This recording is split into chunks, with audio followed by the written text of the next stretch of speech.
नमस्कार, आप देख रहे हैं साधना प्लस न्यूज। आप सभी का स्वागत है खबर राजस्थान के हमारे इस बुलेटिन में। आपके साथ मैं अंजलि झा। खबरों की रुख करेंगे, लेकिन इससे पहले नजर डालते हैं हेडलाइंस पर। रेट में चीट को लेकर के बीजेपी का प्रदर्शन, प्रकरण की सीबीआई जांच पर अड़ी बीजेपी, छलावा करने वालों को दिया जाएगा दंड।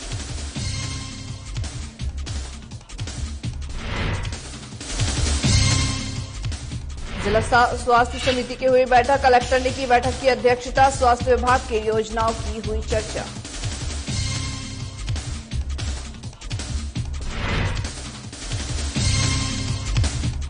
दूल्हे ने दुल्हन के भाई को पीटा, दुल्हन ने शादी से किया इनकार, दूसरे युवक संग लिए 7 फेरे।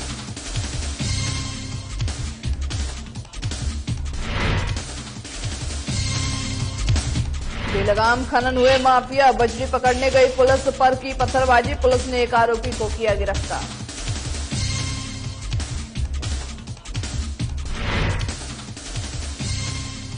जिले में चोरों ने मचाया उत्पाद, 7 जगह पर चोरी की वारदात को दिया अंजाम, दुकान के ताले तोड़कर माल पार कर ले गए चोर।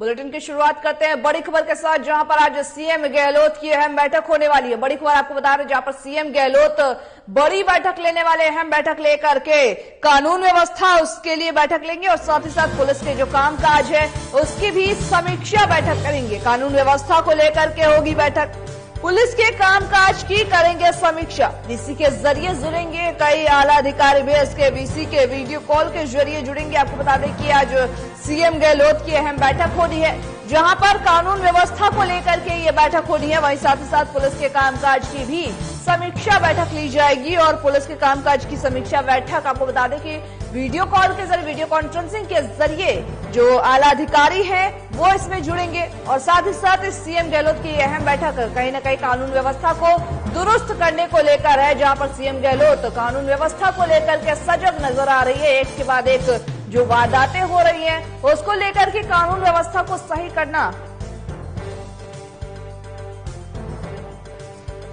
इसी खबर में ज्यादा जानकारी के लिए हमारे साथ ब्यूरो चीफ पूजा जोशी जुड़ रही है। जी पूजा जी, क्या कुछ पूरी जानकारी निकल के सामने आ रही है और कब होगी ये अहम बैठक?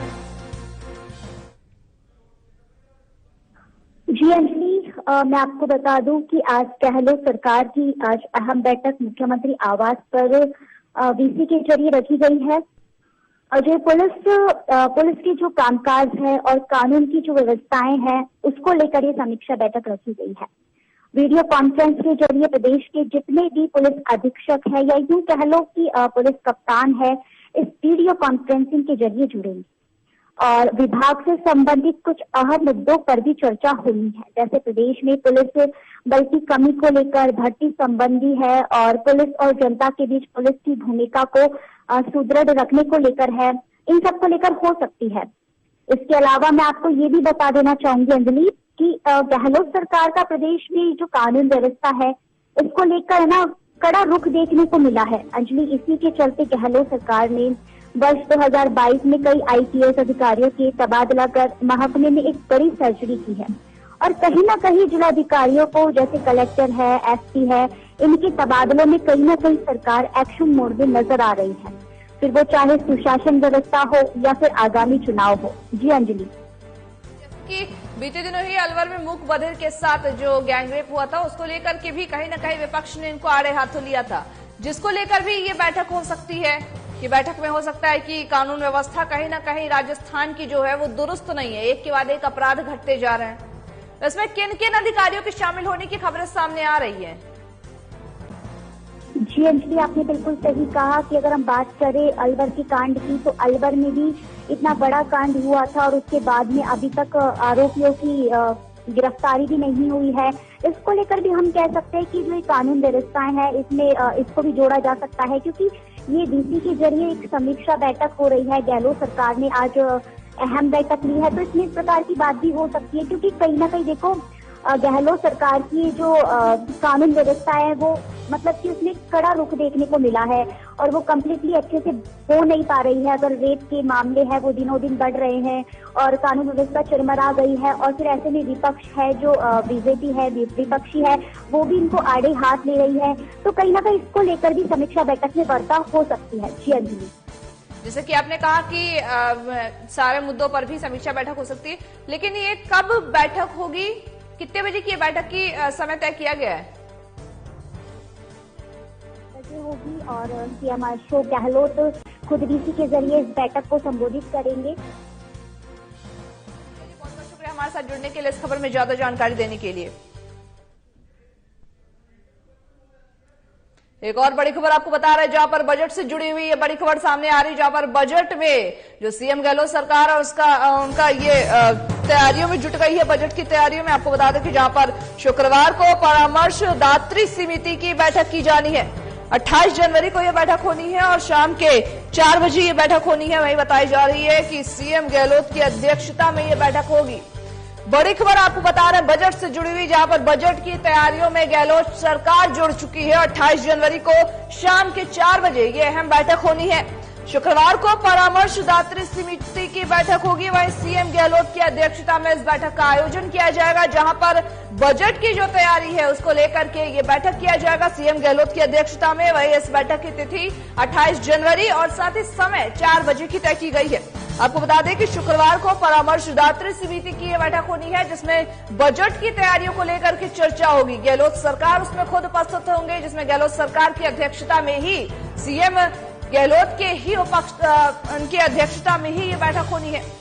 आपको बता दें कि जहां पर शुक्रवार को यह परामर्शदात्री समिति की बैठक होनी है, जिसमें बजट से जुड़े हुए तैयारियों को लेकर के राजस्थान के सीएम अशोक गहलोत एक बड़ी बैठक लेने वाले हैं। इस बैठक में हम फैसले भी करेंगे, जहां पर शुक्रवार को परामर्शदात्री जो है उनकी समिति की बैठक होगी और साथ ही साथ 28 जनवरी को ये 4 बजे बैठक होनी है, जो कि सीएम अशोक गहलोत की अध्यक्षता में इस बैठक का आयोजन किया जाएगा, जिसमें बजट की तैयारियों से भी जुड़ी हुई जो भी चर्चे हैं वो भी किए जाएंगे। अब बढ़ते हैं अगली खबर की ओर, जहां पर जिलों में के प्रवेश पर जाते समय बीजेपी प्रदेश अध्यक्ष डॉक्टर सतीश पूनिया ने सरदार शहर में मीडिया बातचीत में रीट प्रकरण पर कहा कि रीट की परीक्षा को लेकर के सदन में और सदन के बाहर मुखरता से चर्चा होती है, लेकिन जिस तरीके से रीट की परीक्षा में नकल के संगठित गिरोह ने राजस्थान के बेरोजगार युवाओं के साथ कुठाराघात किया है वह दुर्भाग्यपूर्ण है और प्रदेश सरकार की जो व्यवस्था है उस पर भी सवाल खड़े कर दिए हैं। और कहा कि अशोक गहलोत जो राजस्थान के मुख्यमंत्री हैं, उन्होंने सरकार के प्रदेश में किसानों के जोर और साथ ही जो वादा खिलाफी है उनमें जन सुरक्षा मामलों की व्यवस्थाओं को मुद्दे को लेकर के भ्रम में रखा है। साथ ही यह भी कहा कि लाखों बेरोजगारों ने अपने माता पिता के सपनों को पूरा करने के अरमान के साथ ही ये परीक्षा दी थी, लेकिन रीट, जेईएन, सब इंस्पेक्टर, इन सभी परीक्षाओं को लेकर के सवाल खड़े हुए हैं। वहीं उन्होंने बेरोजगारों के साथ न्याय करने की मांग की है। अशोक गहलोत में नैतिकता और ईमान बचा है तो रीट की परीक्षा की जांच सीबीआई को तुरंत सौंप दे, ऐसा भी कहा है, जिससे निरपेक्ष तरीके से सच सामने आ सके और जिन लोगों ने राजस्थान के बेरोजगारों के साथ छलावा किया है, धोखा किया है, उनके सपनों को तोड़ा जाए, उनको दंडित किया जाए। रीट की परीक्षा को लेकर सदन में और सदन के बाहर भी कई बार इसकी चर्चा होती है, लेकिन जिस तरीके से रीट की परीक्षा में नकल के संगठित गिरोह ने राजस्थान के बेरोजगारों के साथ कुठाराघात किया, वो दुर्भाग्यपूर्ण भी है और चिंताजनक भी है और प्रदेश की व्यवस्था पर सवाल खड़े करता है।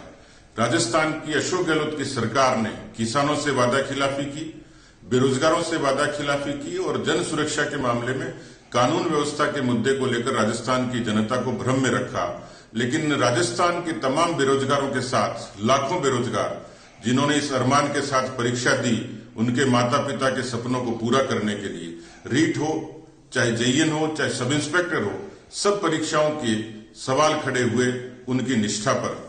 और अब एसओजी ने खुद ये माना, क्योंकि ये विरोधाभास है कि उस समय के तत्कालीन शिक्षा मंत्री डोटासरा कहते थे कि पर्चा लीक नहीं हुआ, केवल विपक्ष इसको मुद्दा बना रहा है। लेकिन एसओजी की अनुसंधान ने अब ये प्रमाणित कर दिया, 35 लोगों की गिरफ्तारी और उसके बाद एसओजी की पूछताछ में ये कबूल होना, ये स्वीकारोक्ति होना कि शिक्षा संकुल के स्ट्रांग रूम से, पेपर संग्रहण केंद्र से पेपर बाहर आया और हजारों लाखों लोगों तक गया, ये पूरी परीक्षा प्रणाली पर सवाल खड़े करता है। जिला कलेक्ट्रेट सभा में जिला स्वास्थ्य समिति की बैठक आयोजित की गई थी, जिसकी अध्यक्षता कलेक्टर कमर उल जमान चौधरी ने की है। वहीं बैठक में कोरोना की तीसरी लहर पर पूरी तरह से नियंत्रण, प्रिकॉशंस डोज और साथ ही साथ 100% कोविड-19 की वैक्सीनेशन पर पूरा फोकस रहा। साथ ही चिकित्सा और स्वास्थ्य विभाग की योजनाओं की समीक्षा और आगामी गतिविधियों पर भी चर्चा की गई है। बैठक में जिला कलेक्टर ने महवा और सिकराई ब्लॉक में कम वैक्सीनेशन पर नाराजगी जताते हुए अधिक से अधिक वैक्सीनेशन के निर्देश दिए हैं। वहीं साथ ही साथ मुख्य चिकित्सा और स्वास्थ्य अधिकारी डॉक्टर सुभाष बिनोलिया ने यह बताया है कि बैठक का आयोजन कोरोना की गाइडलाइंस का पालन करते हुए किया गया था। इस अवसर पर जिले के चिकित्सा और साथ ही स्वास्थ्य विभाग से जुड़े हुए तमाम अधिकारी भी इसमें मौजूद थे।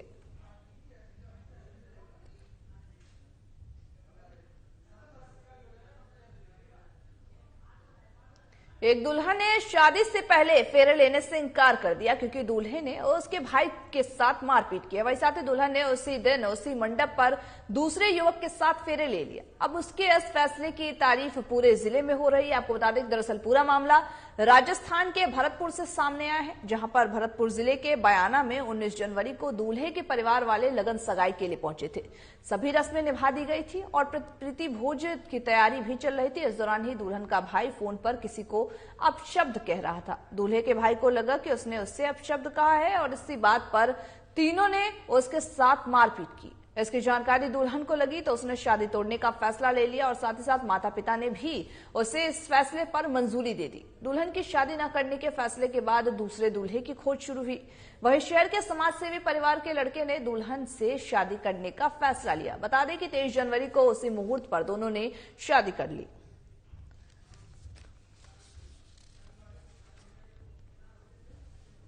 क्षेत्र में अवैध खनन से जुटे जो खनन माफिया हैं वो बेलगाम हो चुके हैं। माफिया रात में चोरी छिपे ही अवैध खनन कर बजरी का परिवहन कर रहे हैं। अवैध खनन को रुकवाने के लिए गठित टीमों और साथ ही माफियाओं के बीच आए दिन झड़प और मारपीट भी देखने को मिलती है, जो कि आम बात सी हो गई है। आपको बता दें कि बजरी खनन पर सख्ती होने से मुख्य मार्गों पर दहशत का माहौल है। अब आलम यह है कि बजरी माफियाओं ने पैसे देकर के पुलिस पर पत्थरबाजी भी शुरू कर दी है। इसके बाद पुलिस ने कार्रवाई करते हुए बनास नदी से एक बजरी माफिया को गिरफ्तार कर लिया है और पुलिस ने अवैध बजरी से भरे हुए ट्रैक्टर ट्रॉली को भी पकड़ा है।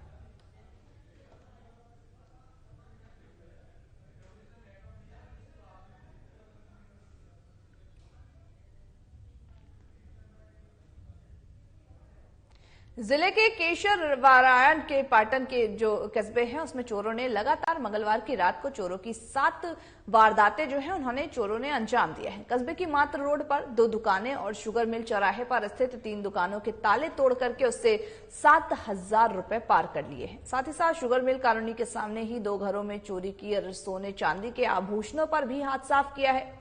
वहीं केशवरापट्टन को जो थाना पुलिस है उसमें मौके पर पहुंच करके घटनास्थल का जायजा लिया और केस भी दर्ज करके जांच शुरू कर दी है। चोरी तक पहुंचने के लिए पुलिस आसपास लगे हुए सीसीटीवी फुटेज भी खंगाल रहे। वहीं साथ ही दूसरी ओर दुकानों के ताले टूटने से व्यापारी नाराज नजर आ रहे हैं और उन्होंने रात में होने वाले पुलिस गश्त पर भी सवाल उठाए हैं।